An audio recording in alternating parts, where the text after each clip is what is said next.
Uh, well, I just watched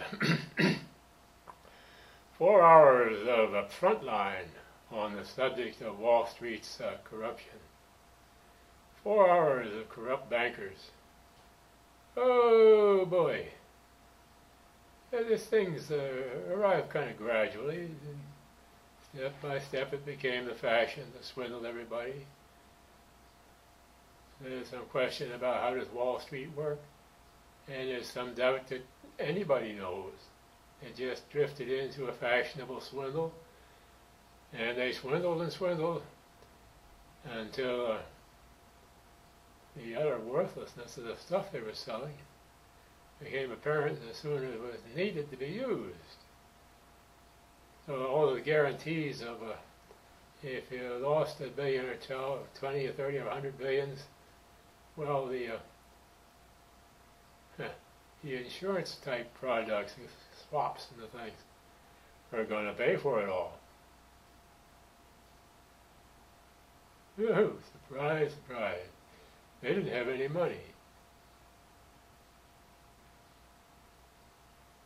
So the president, Obama, comes in, that's already pretty well collapsed.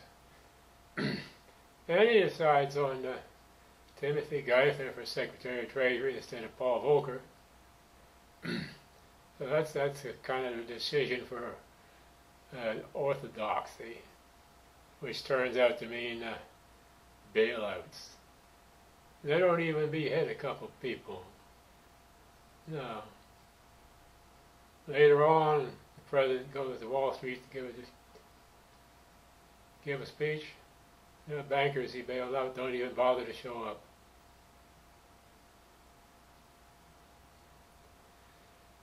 The definition of jazz music used to be no formal beginning or end, no change in level, and always in a minor key.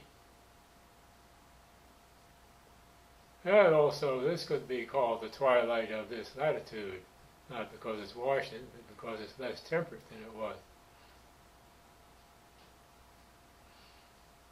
Like Europe, farther north you go, the better the economies are. Sweden and Norway, okay. Greece, a total disaster in the south. So, is it possible that this is a hopeless cycle that cannot be stopped? History seems to say so.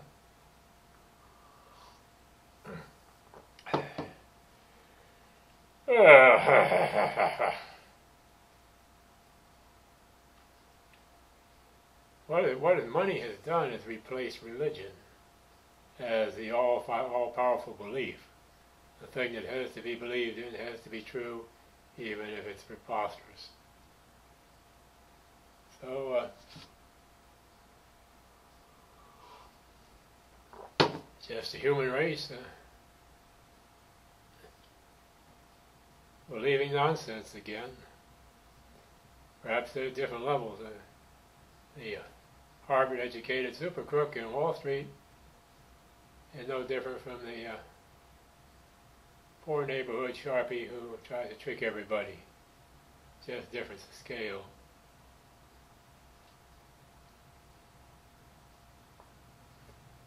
Like,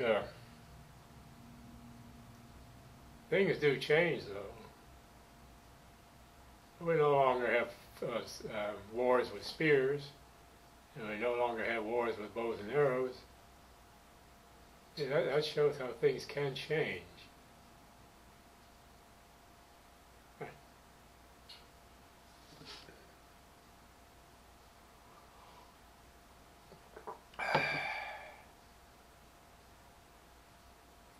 I thought at the time the thing to do was chop off the top about 4 layers of management and then bail them out of that.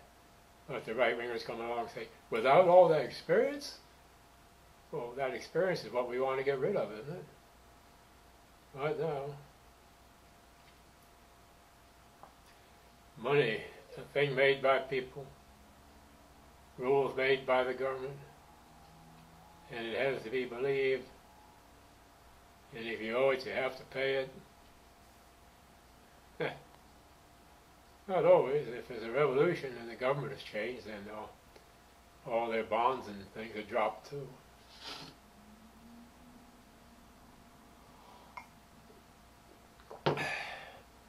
Oh, we had the president being fashionable.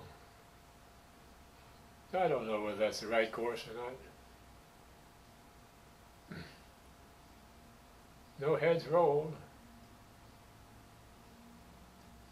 The president went up to Wall Street later, give another speech, a second one, and the bankers didn't even bother to show up.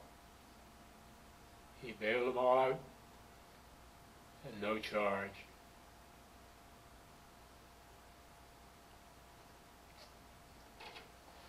Well,